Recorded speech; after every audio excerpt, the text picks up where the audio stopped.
Today, we have come together to understand how universal design for learning can empower all of us working in education and technology that seek further insights on how to create learning opportunities for learners with special needs and diverse learning proclivities.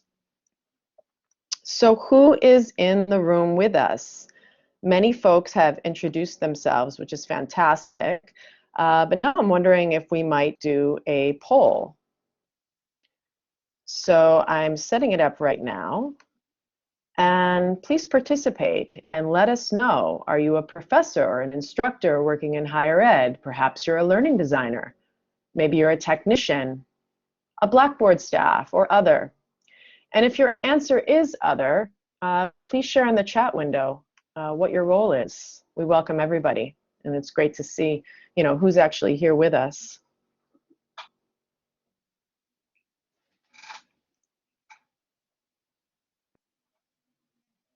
Oh, wow, we have a nice spread. I will show responses in a moment.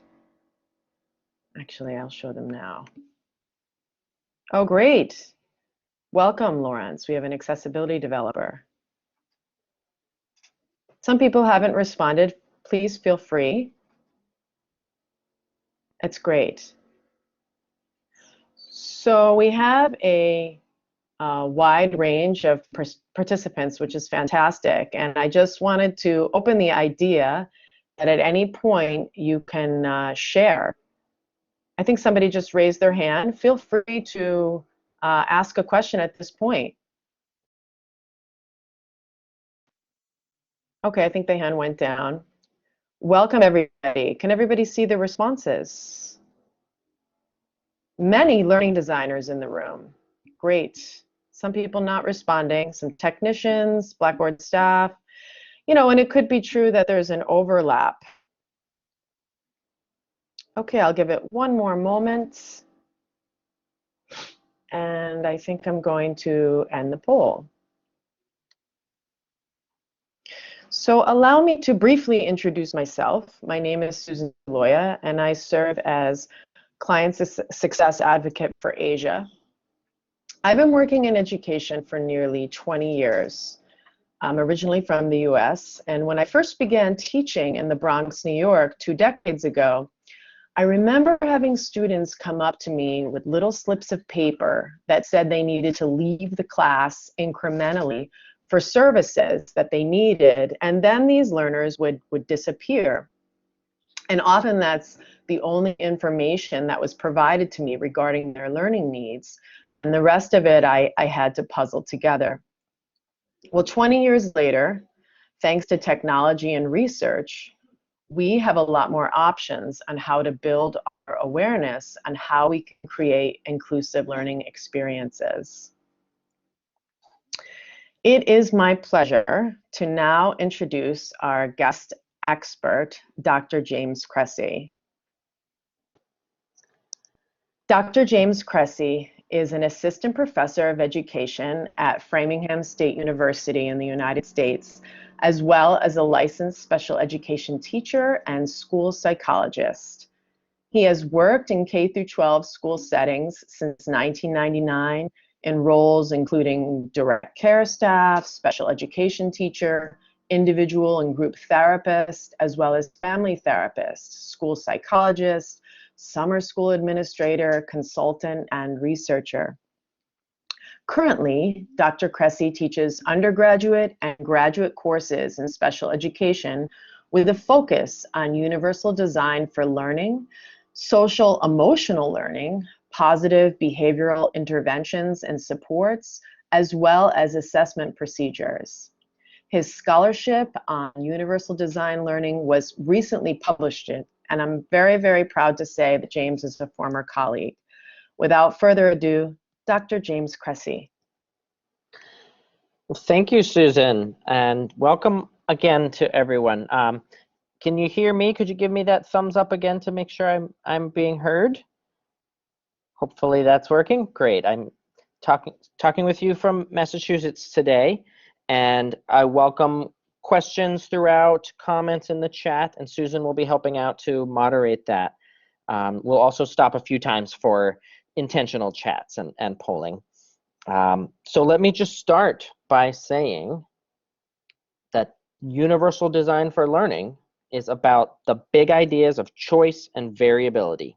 So these two big ideas can really help us to make learning a truly accessible experience for all individuals.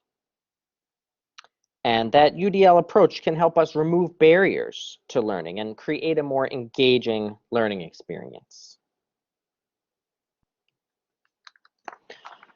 So as Susan said, we used to teach together, Susan and I, and you're seeing a picture here of a small schoolhouse in the snow in New England.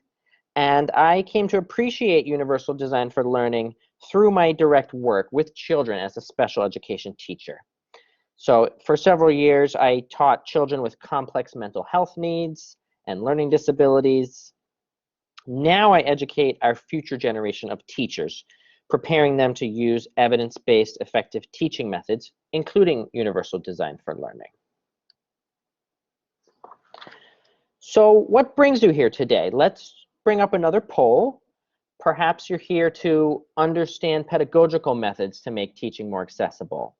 Or you're here to learn specifically about Blackboard technology and accessible design, or maybe to think about who needs accessibility, or something different that you'd like to get out of today. Please type that in the chat window if you have another response to share.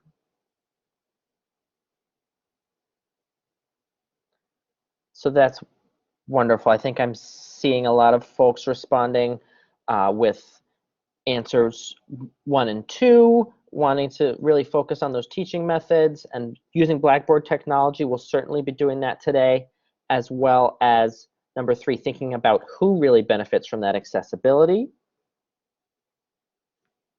All of the above, that's great. We are going to do all of the above. So I'm sorry, Joe, I see your comment, and the descriptions are in the slide. I'm not sure if you're seeing the slide itself to the left of the poll choices. Oh, wonderful. We have someone who's working on a master's thesis and is hoping to get some information towards that. Good luck with that, Viv.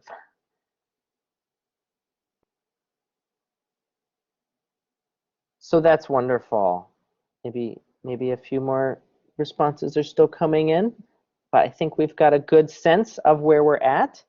And we will, as I said, we will focus on all of these ideas today. So here's our frame. We'll start today by framing the importance of universal design for learning. Why is it important?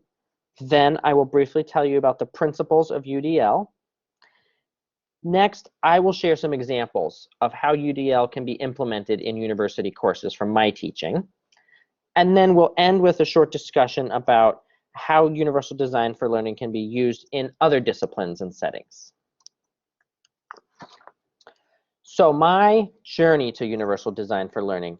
As I said, I taught children. I was a special education teacher, and many of my students had complex histories of trauma and neglect. Others had diagnoses of autism or dyslexia. And despite that, they brought many strengths to the classroom. You're seeing here a picture of one of my students sitting on the rug and playing with some Legos, building. That was a real strength of his. And my students also, like many learners, brought and experienced barriers to learning. These barriers were an interaction between the learner and the curriculum and the environment. So I learned quickly in my own teaching that the traditional methods that I used in school, the ways that I was taught, were not effective with this group of students. And I needed to change my teaching methods. I needed to incorporate choice and variability. And when I did that and I included multisensory strategies like hands-on work with manipulatives and kinesthetic and oral and interactive formats, then learning became accessible for my students. So offering that range of formats and then giving students choices, that was really revolutionary to my teaching. And then I studied special education in my graduate coursework, and I learned about universal design for learning, and I put a name to some of the discoveries I had made. And now as a teacher educator, you're seeing me here in a picture with my college students. I find that these UDL practices have improved my teaching at the university level as well. I'm able to use technology such as Blackboard to really make a truly accessible experience in my college teaching. So let's take a few minutes now to discuss why UDL is important for all of you, all educators and learners and professionals to think about and know about. So thinking about laws, disability laws, such as in the United States, the Americans with Disabilities Act, in Australia, the Disability Discrimination Act, these have been certainly groundbreaking in improving the lives of people with disabilities. However, 25 years later, there are still many barriers to access and barriers to educational equity for people with disabilities in our educational systems. So UDL is a framework that will help us go above and beyond the minimum requirements that are set by law. There's a real need to teach in different ways, not just in the ways we were taught or in the ways we learn best. So let's think about an example now. An example of a barrier to accessing content and how that barrier can be removed. So two people who are deaf are watching the football game, and they cannot hear the announcer or the score. So that's a barrier. But when closed captioning is turned on, their barrier to accessing the content is removed. So closed captioning, a simple accommodation. And by the way, it's wonderful that Blackboard and the folks today are modeling that with closed captioning of this session. I love that. So removing that barrier to access, perhaps at first for people with disabilities, also leads to better access for all learners, such as in this example, if we continue thinking about providing closed captioning on a television screen, perhaps we're in a loud environment, such as a restaurant or a pub. So that's helping all individuals to access the content on the television. And closed captioning is a great example because we might use it at the gym if we're working out on a treadmill, or at home if we're trying to stay quiet while someone's sleeping.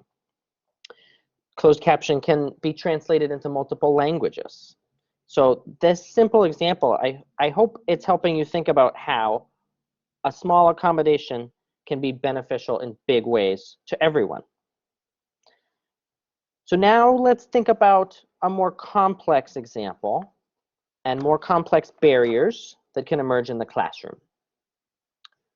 So now you're seeing an image of a professor standing at a podium and giving a traditional lecture to a group of students who are sitting in chairs. And in between the professor and the student, we are seeing barriers.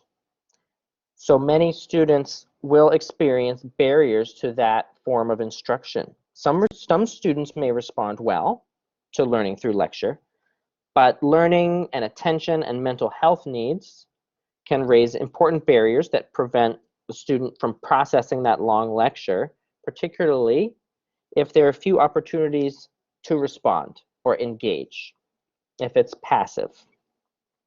So universal design for learning can provide us with some solutions that will change that instruction and make that more accessible by removing some of these barriers, or at least reducing the barriers. So I've shared a few examples of what I call barriers to access. What are some other examples that you might be able to share now in the chat box of things that get in the way of learning? Barriers to access that a student might experience within a learning process.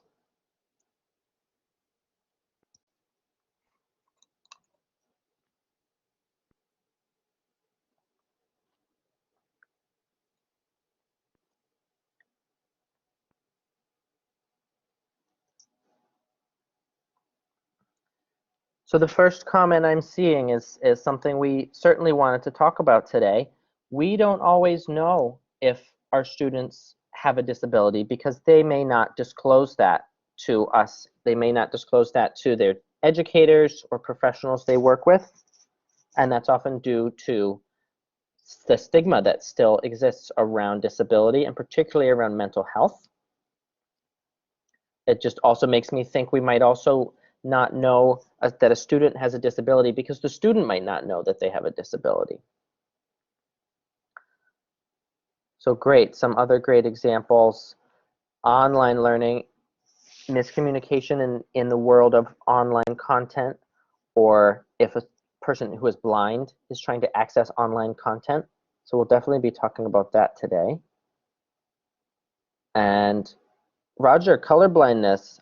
I myself have red-green color blindness, red-green color deficiency. So I often speak about that in my teaching. That's really important to think about. And yes, we're thinking about the learning process in a online environment or an in-person classroom environment or a blended mix. And Adam's mentioning, I believe, perhaps English as a second language. I'm not sure, Adam, if that's what you're meaning by ESL, but in my world, okay, in my world, that's English as a second language. So understanding across multilingual systems is important as well. And certainly the physical disabilities Sarah is mentioning. And in a moment, I will just share a little bit about the origin of this approach. And it really does come from physical access in universal design for architecture, making physical experiences more accessible to people with disabilities.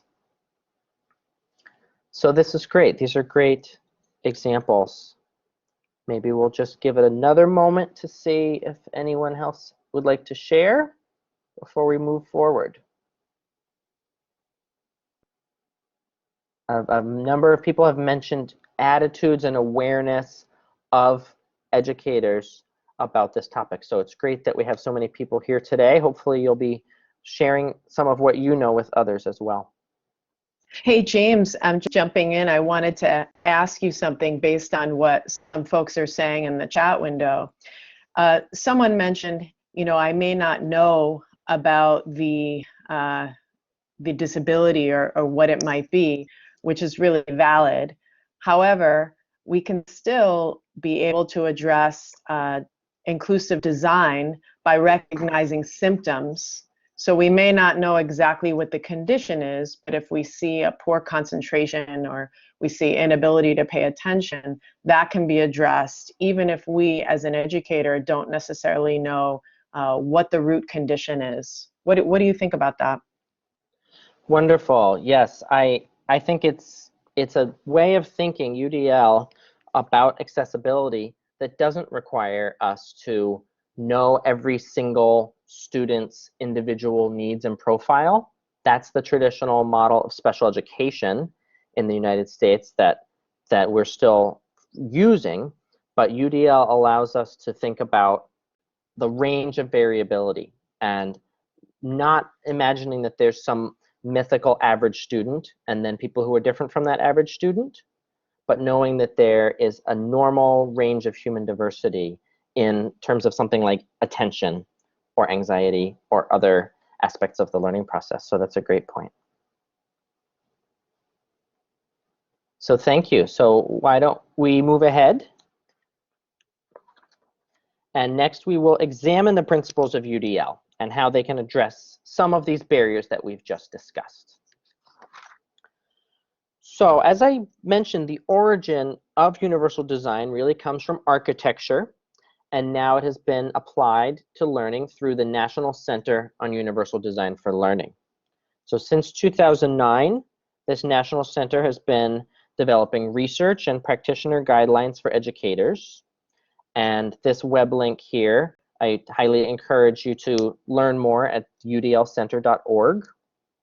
I know you can't click on that on the screen, but maybe if Susan could, yes, or someone, thank you, exactly, type it in the chat. So now you can click on that link in the chat window. And it's really been since the 1990s that these principles have been in development. And they came from thinking about architecture and physical spaces like a building and making that wheelchair accessible. And so that was universal design. And now it's being applied to the learning process through universal design for learning. So this National Center based at Harvard University and associated with another organization that I'll tell you about here in Massachusetts has been doing this work. And from the National Center, we have some really interesting research about the role of the brain in the learning process. So I'll speak for a few minutes about this image, and you're seeing 3 images of the brain, and these represent the 3 principles of UDL. So thinking about the left side, the first column, the recognition networks of the brain are how we take information in. So this is all about inputs, how we present information to students and how they receive it. And when we just provide information through one modality like auditory, then barriers can emerge for many learners. So UDL pushes us to teach using multiple means of representation, not just one way.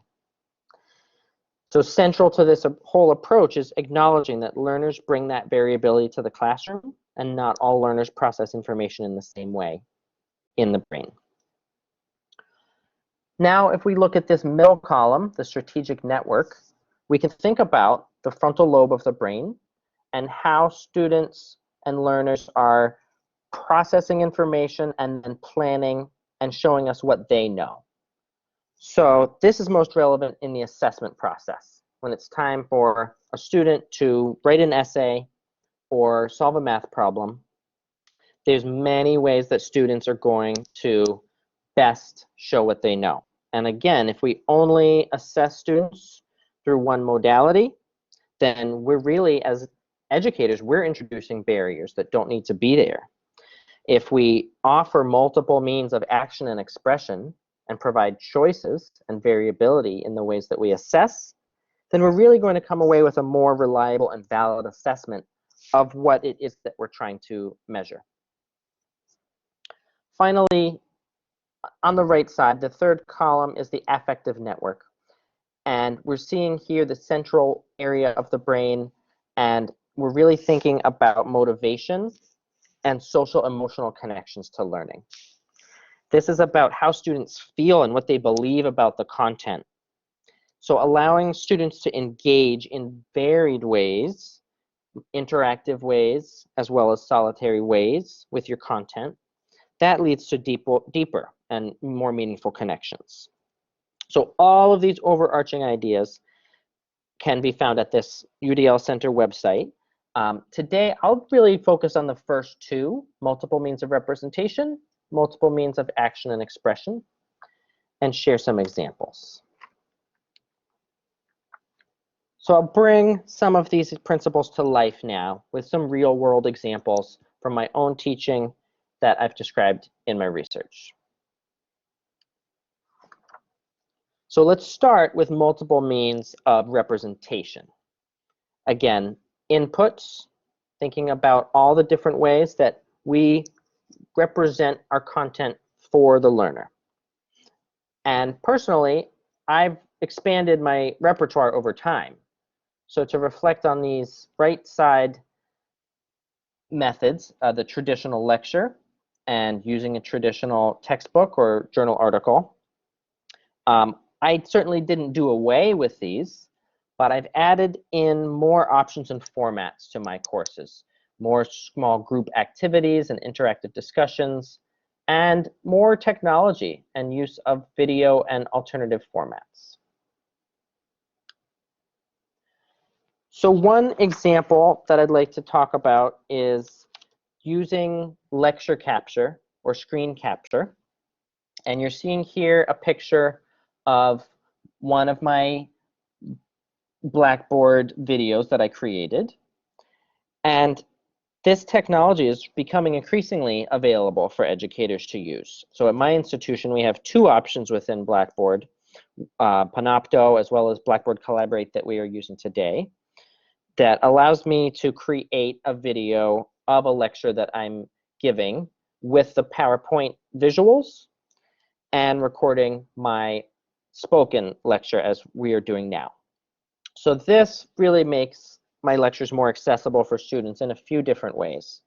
One is that students who have those barriers to access in class during the lecture, they can watch the video again later if they weren't able to really process the information during class. It's not required for everyone to can watch it twice, but it's there and it's available. So students can break it down into smaller pieces. You might be able to see on the screen it's small, but these are bookmarks for each slide. So they can skip around, go back and forth. They can rewatch part that was confusing. And they can also then access the PowerPoint file and perhaps access that in an enlarged print format or using a screen reader. So it's multiple means of representing even just that PowerPoint and lecture to students. So those were some of my intentions. It's also became very useful for students who missed class for medical reasons. Students who maybe don't have a lifelong disability but have had a temporary medical reason for missing class, they didn't have to fall behind as much if they can view these lectures to stay current. And then we here in New England have had snow and ice. We're just coming to the end of our winter, and we've had to cancel school many times for snow. And so rather than not seeing my students for a whole week or sometimes 2 weeks, I have created these Blackboard lecture videos for students to watch. And I have required everyone to watch and comment within the video so that I know who has completed that video. So when we think about those formats, that's multiple means of representation, all just within the example of a lecture. I've also shared a couple of examples here about readings, which is another central aspect of how we present content to students. And I've been teaching about disability law for several years. And so that's one area where I've changed what I do, and I've added more variability in my readings about, for example, the Americans with Disabilities Act, which is important for all of my students to study. And I will say for some of them, it is a bit of a dry topic. I teach undergraduate students who want to become teachers, and they're not always excited to sit down and read the original governmental source of the law. But we do. And we also have case studies to read about ADA and personal narratives of people whose lives are affected by the ADA, and videos to watch, as well as web articles and social media. So it's all reading as well as watching videos, but there's a lot of variability. And when I have done that, I've found that students are very engaged with this topic and excited about it. So that's been very successful for me. Within readings, I'll share another quick example, thinking about a traditional article or book chapter that you might share. Many of you, I'm sure, have used a PDF that you upload or share, or you print a hard copy. If it's an older document, like this one on the left, it's not scannable text. And something very simple but powerful that you can do is to provide an accessible PDF, a newer accessible PDF that can be scanned and read aloud using assistive technology. And the text can be enlarged. So for students with a visual impairment or a reading disability, they can then listen to the text read aloud. And that's been revolutionary for people with disabilities who can't access the basic text in a course. Now they can, and that's unlocked so much learning. So we really need people to take more advantage of that simple change to a more accessible PDF document. It's something easy that we can all do. And I've also, again, I've found many students without disabilities choose to listen instead of reading sometimes, and it's an option for them. And again, if you think about how you read, maybe some of us listen to audiobooks at times, and that's a multiple means of representation example as well. So I think a little bit later on, Feng-Yi will show you how Blackboard can help you with remediating content using this approach a little bit later on towards the end today. So now let's move to multiple means of action and expression, the second big principle of UDL. And we'll think about how we assess students. Now this is about output. So now let's think about how students show what they know. And again, providing choice and variability in those formats through which students can show what they know is key to an accessible design. So I'll share some examples from my teaching. In my field, there are times when I want to assess writing proficiency. So of course, I would require a written assignment. But there are also times when I'm assessing content knowledge, such as a student's understanding of a research topic within early childhood education. And if I provide that choice between written, oral, and visual outputs, then I have found that I can get a more reliable and accurate assessment of what the student knows. So broadening from just a scholarly essay or paper to this example, which is Prezi. This is an example of an assignment that was turned into me about 2 weeks ago about bullying in schools. And I required students to use Prezi, but I gave them a lot of choice and variability in what they can include there. And so students were using visuals, like you're seeing here, as well as text. And they also used an audio tool to record narration and upload a verbal audio component to their presentations. And technology such as Blackboard allows us to implement this kind of approach in the course by, perhaps using an outside tool like Prezi, but then what students do is share their links within Blackboard. So it was shared with me as the professor, but also shared with the rest of the class, similar to giving an in-class presentation, but they're sharing it with their classmates in the discussion board. And I found that some students who really would have struggled with the in-class presentation due to anxiety or other barriers, they spoke at length in their Prezi presentations, and they really came to life and presented their information well. So I wouldn't always remove in-class presentations entirely because I want to challenge my students in that way, but I provided this as a feature of the course to provide some choice and variability, and that was very effective. Also within Blackboard, James, I'm going to interrupt you for one moment because I think we have a question. Would someone like to ask a question? I saw someone's hand up.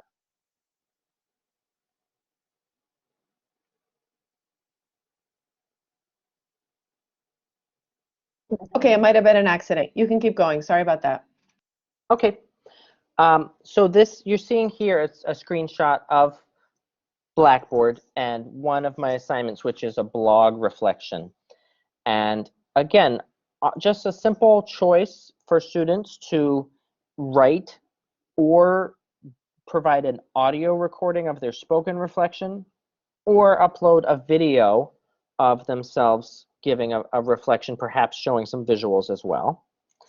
And that choice and variability, that can allow students to sidestep the barrier of a writing disability or a visual disability or some other unique learning need, but they're still demonstrating proficiency with the content. And something important I want to emphasize is how that was assessed. Because when we start to introduce choice and variability, things get complicated. But I do see that it was possible for me to assess all submissions in the same way, using the same criteria for scoring and evaluation. So whether it was written or verbal or video, they must address the same prompt and be around the same length. And that was successful. I felt that I was able to provide a fair and equal assessment to all students. And here's one more example of blog reflections that were created in a different semester when I used the Blogger tool. And again, we shared those links within Blackboard. And this was a student, Samuel, who was conducting his field observations in an elementary school.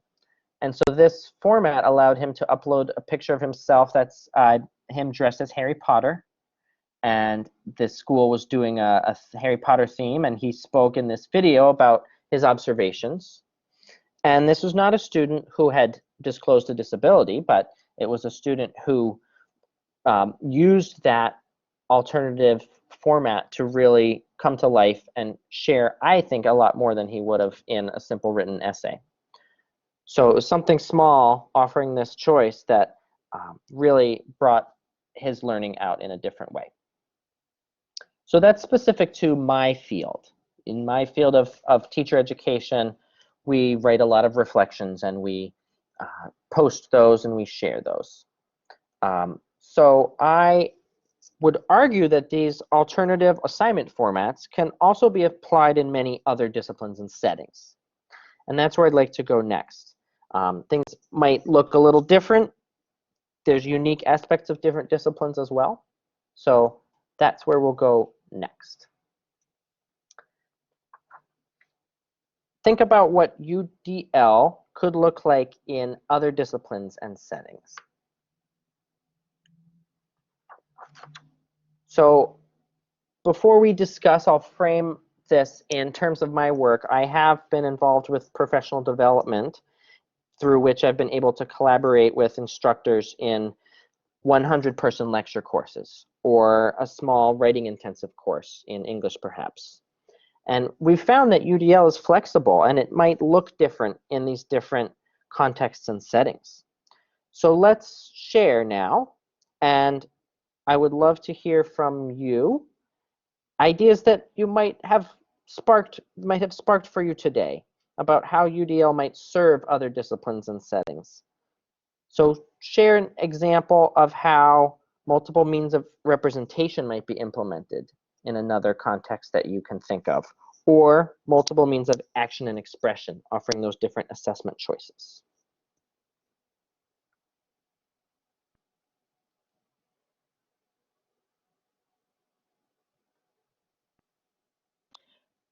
Barbara, do you want to say more about assessment ideas around a particular discipline?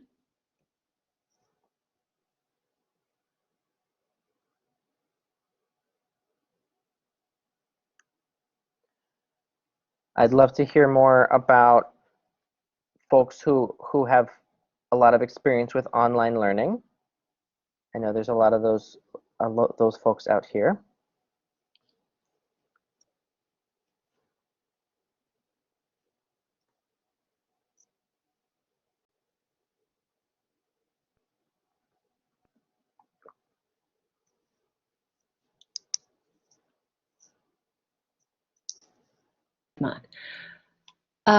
Hi.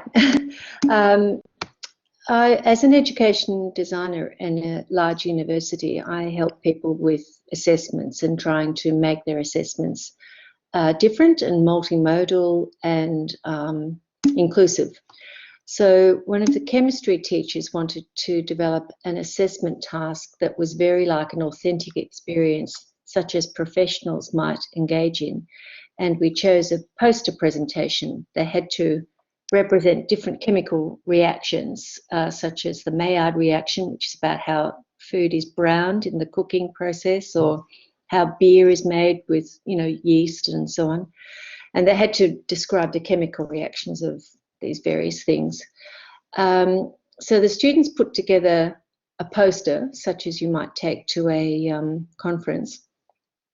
They worked in groups, they researched, they then presented their poster digitally in a large room on large screens and had to be grilled by their teachers and their peers. And it was a really popular assessment in which everyone could participate, because some of the team members were very good at graphics and produced beautiful, engaging posters and visuals.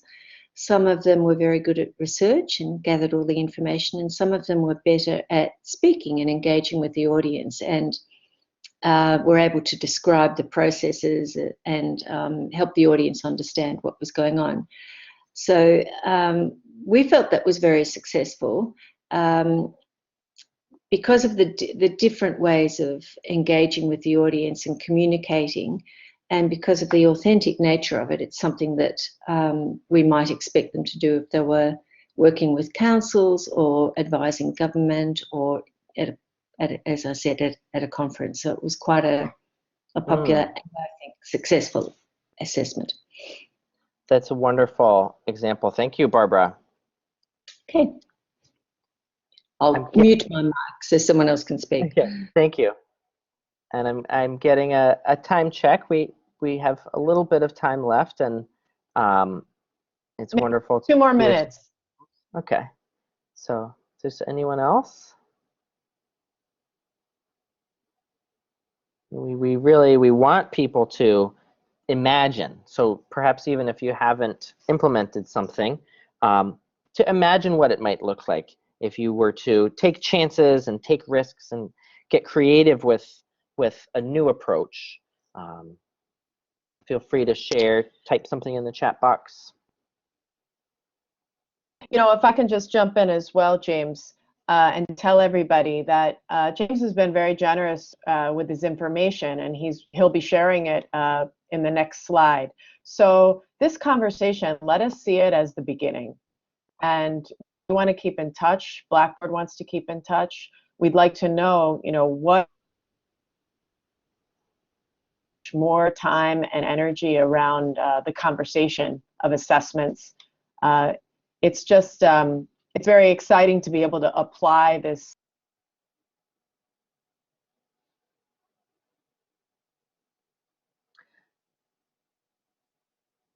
This is great. I think we're ready to wrap things up. So I'm going to bring us to the final slide where I say thank you. I wanted to say a big thank you to Susan and everyone at Blackboard for having me.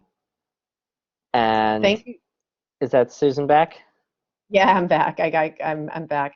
Thank you so much, James. That was very provoking and very enriching. And you know, GAD is about starting the conversation and cultivating it and taking it to the next level. And so hopefully we're able to continue to do that. And let's keep in touch. It's great that you shared your contact information. And you know, Blackboard's commitment to action supports all of these directions that James has mentioned.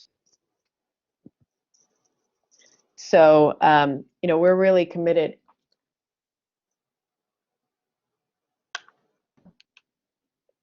We're really committed with our solutions to be able to do that. So here we go, just waiting on that slide. And now, without further ado, I would like to hand the mic over to my colleague, Fung Yi, who's going to show us a live demo. All right, thank you, Susan, and good morning, everyone. As introduced, my name is Fung Yi, and I am the Operations Executive from our Blackboard Product Management and Marketing team. Thank you, James, so much for sharing with us your work around universal design for learning and explaining its importance and how implementing UDL removes barriers to access to learning for those with disabilities while benefiting all learners alike. As I start my introduction and demonstration of LI, our accessibility solution at Blackboard, I would like to take us all back to the principle of UDL, which encourages instructors to teach using multiple means of representation. As James pointed out, when information is presented in just one way, barriers can emerge for many learners, those with and those without disabilities.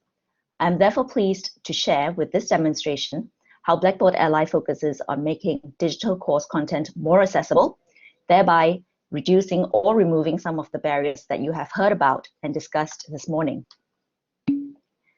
Our starting point is the learning management system. It contains a lot of course content, which is what your learners wish to be able to access, and therefore we have built Ally to be seamlessly integrated into the LMS, which may be Blackboard Learn, Blackboard Moodle Rooms, or possibly another major LMS. I would, as an instructor, log into the LMS, go into one of my courses, and add some new course content in one of the native LMS tools.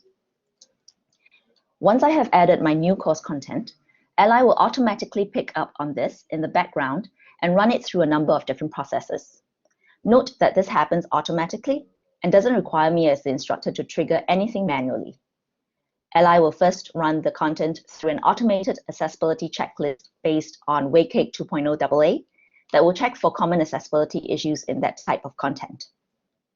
Following that, the content will be run through a set of machine learning algorithms that we've developed, extract some of the semantic information that's present to our eye, but might not be there in a machine-readable way, and automatically generate a number of more accessible alternatives of the content.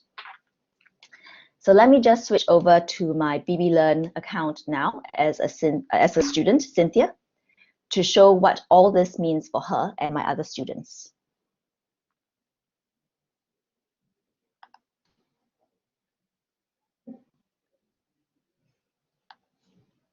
Just checking to see if you can see my Blackboard Learn. It's reconnected. Great, thank you. Oh, good for me. Thanks, Sarah. Right, so what you see here is that Cynthia and other students in my Blackboard Learn LMS course are now presented with not just the original piece of content I have created, but they may also choose from one of several alternative accessible formats that Ally has automatically generated. The primary format Ally generates is semantic HTML, which is much more accessible and makes the document much more navigable and readable for people using screen reader devices. This format also works very well on smart devices, which is a popular choice of electronic platform on which learning is done among students today. Ally will also generate a number of other alternative accessible formats, including EPUB, which is great for smart devices, an audio version, helpful for auditory learners, those with visual impairment or those with dyslexia, an e-braille version of the content, and where appropriate, an enhanced version of the original piece of content. In this particular example, like the one James talked about earlier, the instructor had uploaded a scanned document, which is a picture rather than a text document, hence rendering a screen reader ineffective, and will not support a learner's attempt to search for a specific concept, nor allow them to copy and paste as part of their learning process. This OCR version created by Ally, on the other hand, supports a screen reader and lets students copy and paste text into their own notes. Here you can see me highlighting some of the text in the OCR version. So running through this entire process from original upload to generating these more accessible alternatives usually doesn't take very long. Typically within a minute of the original being uploaded, we will have completed this process. We then take all of these alternative accessible formats and make them available to the student as well as the instructor within the LMS. This is the first part of what Ally does, where we ultimately try to provide students with almost immediate access to more accessible alternatives for their course content, giving them a more accessible starting point without requiring them to put in a remediation request first, and better meeting the needs of a class of unique individuals with different learning styles. Aside from this immediate benefit to learners, Ally also provides a feedback loop back to the instructor or content creator. This helps instructors understand how accessible their content is and what some of the accessibility issues are, as well as detailed guidance on how they can actually fix those issues, all within the context of the learning management system. Here's an example of content I would wish to review as an instructor. The red Ally meter tells me that it has received a low accessibility score. As I click on it, I get feedback on the accessibility issues and why they would cause obstacles for learners with as well as without visual impairments. I am then guided on how I can fix the accessibility issue. In this case, a result of being a scanned document, and hence a possible remediation is to reference the document if it is available in the library.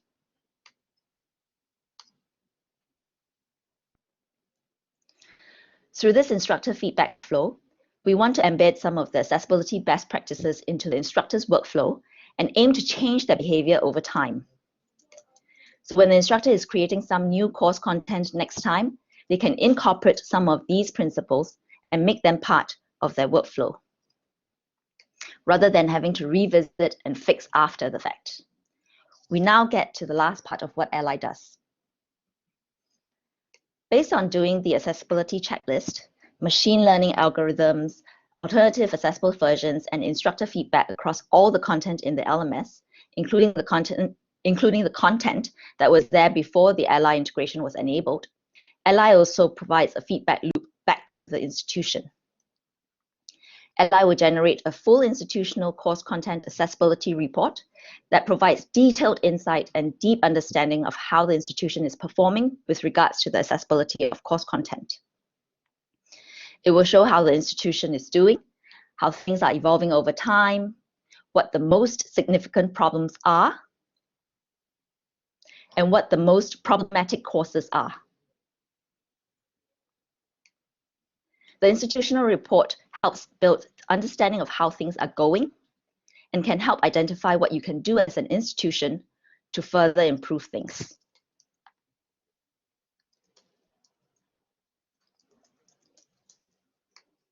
So, to summarize, Ally has three main features. First of all, it will automatically generate alternative accessible formats for course content, and it will make these available to students and instructors within the LMS. This aims to give all your learners access to more accessible alternatives immediately. Next, Ally provides an instructor feedback flow, which provides feedback to the instructors about the accessibility of their course content and guidance on how they can fix those accessibility issues. Lastly, Ally also provides an institution-wide course content accessibility report that provides deep insight and understanding into how the institution is performing and how things are evolving. Now, that is how all of Ally's features work together, through immediate benefits to your learners, to long-term behavioral changes on the part of instructors and institutional leadership, to move your institution up on the accessibility spectrum as much as possible. And with that, Susan, back to you.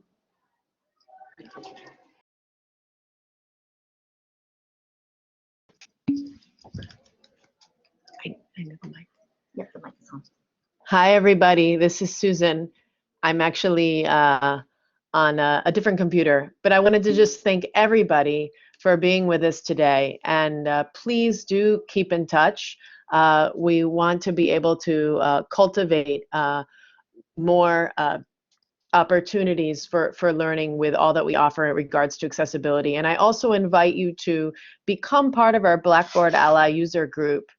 We have the address here, and please keep in touch. You're welcome to do that, and definitely share your feedback as we pass around this webinar. I feel like we're just getting started, so let's keep working together. Thank you so much. Have a wonderful day.